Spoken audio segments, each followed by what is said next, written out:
বন্ধুরা, শুরু করা যাক তোমাদের সাথে আরেকটি ভিডিও নিয়ে চলে এসেছি। তো আজকের ভিডিও টপিকটা হচ্ছে যে চুল নিয়ে। তোমরা অনেকেই আমার কাছ থেকে জানতে চেয়েছিলে যে দিদি তুমি চুলে কি করো।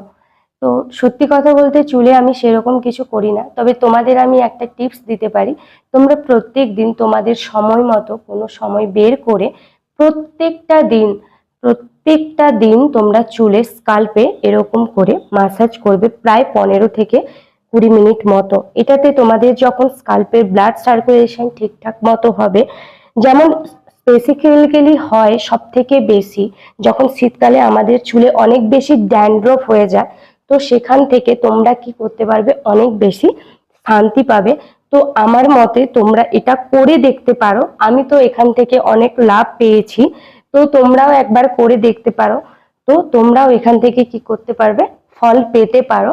আর তোমরা আমার কাছে অনেকেই জানতে চেয়েছো যে দিদি তুমি কি করো, কোথায় জব করো। তো সত্যি কথা বলতে আমি প্রফেশনালি একজন নার্স। তো আমি নার্সিং এ জব করি। তো এটাই হচ্ছে আমার প্রফেশন।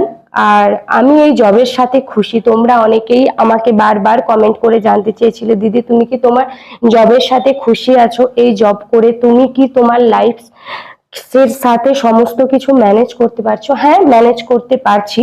তোমরা যদি ভাবো যে তোমরা সমস্ত কিছুকে এড়িয়ে যাবে, তাহলে কিন্তু তোমরা কোনো কিছুর সাথে নিজেকে অ্যাডজাস্ট করতে পারবে না।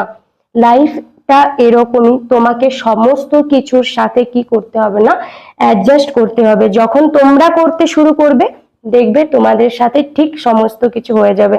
আর চলো, তোমাদের সাথে কথা বলতে বলতে আমার চুলের ম্যাসাজটাও হয়ে গেল। এবার আমি চুল বেঁধে ঘুমিয়ে পড়বো। আর চলো, তোমরা সবাই ভালো থেকো, আমিও ভালো আছি। দেখা হবে পরের ভিডিওতে। Tata, bye, good night.